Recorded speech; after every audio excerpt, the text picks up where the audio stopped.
तरीके से आतंकित होकर बैठा हूँ। ये बतौर राजनीति का ये जगह हमारा है नहीं मन, जैसा हमारे भाई साहब ने पहले कहा।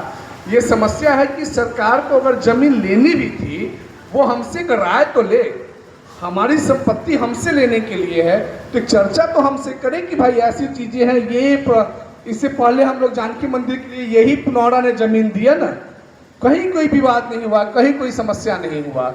एक बार मुझे भी मिलने का मौका मिला था जो हमारे यहाँ अधिकारी हैं उनसे, तो अच्छा लगा कि चलो कोई बात नहीं, जानकी जी की जगह का डेवलपमेंट होने जा रहा है। अभी कल यहाँ माननीय मुख्यमंत्री आए थे और कल ही एक एग्रीमेंट साइन हो गया। आप लोगों को अद्यतन जानकारी दें, कोर जो क्षेत्र है, जो पुनौरा कोर क्षेत्र में आता है, कल इसका एक एग्रीमेंट हो गया है और उस एग्रीमेंट के अंतर्गत कहा गया है कि सैटेलाइट जो भी ये कोर क्षेत्र है उसमें ड्रोन से इसका एक मैपिंग अभी लिया जाए और उसका लेटर आ जा गया। चूँकि मैं एक पद पे हूँ, नगर निगम से जुड़ा हूँ और ये नगर निगम का क्षेत्र है, तो मेरे पास भी लेटर आ गया। हमने आज ही नगर आयुक्त को बोला कि अभी तो हम लोगों का विवाद ही चल रहा है।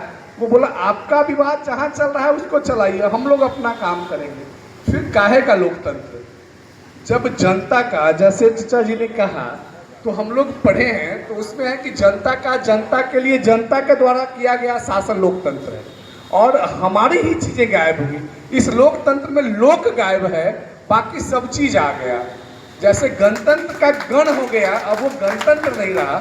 इसी प्रकार से यहाँ समस्याएं हैं, तो इसका विरोध होना चाहिए।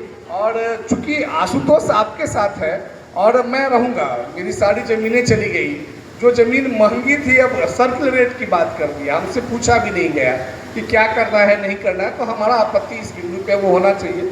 बाकी मुझे लगता है कि मैं इसमें सबसे अयोग्य हूँ, जितने बैठे लोग हैं इनको ज़्यादा जानकारी है।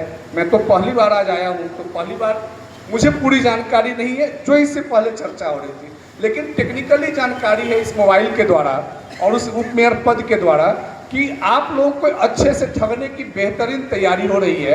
एक छोटा सा उदाहरण देते हैं, 15% जमीन इसमें जो है वो औद्योगिक क्षेत्र के लिए जाएगा। ये सीतापुरम प्रोजेक्ट में बात कर रहा हूँ। 10,000 एकड़ का 15% जमीन 1500 एकड़ होगा। 1500 एकड़ जमीन का औद्योगिकरण किया जाएगा। हमने पूछा अपने पदाधिकारी से कि ये जमीन मिलेगा किसको, आशुतोष कुमार को मिलेगा क्या, तो वो हम लोग उस मुद्दे पे सरकार कहता ये हिडन एजेंडा है, इस पे चर्चा नहीं करेंगे। मेरा कहना, मेरी ही भूमि आप ले रहे हैं, हम ही से चर्चा नहीं करिएगा तो फिर दीजिएगा किसको? आप वो कह दीजिए ना कि ठीक है पहले आओ पहले पाओ, हम कोशिश करेंगे पहले आने का। लेकिन जब आप कहते हैं ये हिडन एजेंडा है, इस पर हम क्लियर ही नहीं करेंगे, तो इसका मतलब है कि सिरे से आप हमें साइड करने का चाहते हैं।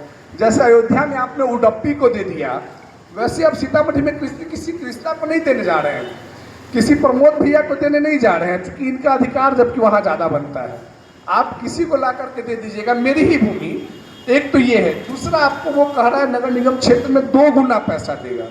ठीक है, आप उसका सर्कुलेट मिलाइए, हमारी चीज़ों को मिलाइए, आपको अंतर पैदा हो जाएगा। ये मिनिमम 2 लाख करोड़ का घोटाला होगा। मैं सिर्फ सीतामढ़ी की बात कर रहा हूँ, 2 लाख करोड़ का घाटा होगा। जो भी लोग हैं उसको याद कर लीजिएगा, ये आएगा प्रूफ होके उतना। सीतापुरम, सीता जी का डेवलपमेंट करिए ना, जानकी जी का जगह है, डेवलपमेंट करिए, हम लोग साथ हैं। लेकिन इसके अलावा आप जो भी कर रहे हैं आप पारदर्शी तरीका से करिए, वो ज़्यादा जरूरी है। पारदर्शिता इस सरकार में गायब है। अब बाकी सरकारें किसी की आएंगी मतलब नहीं है, जब तक पारदर्शिता नहीं हो इसका विरोध होना चाहिए। अब पुनौरा के लोगों को तो खासकर विरोध करना चाहिए। अगर पुनौरा के लोग नहीं विरोध कर रहे हैं तो ये आप लोगों को बाद में दोष लगेगा और कुछ नहीं है। बाकी जानकी जी की मर्जी है। जय जानकी जी।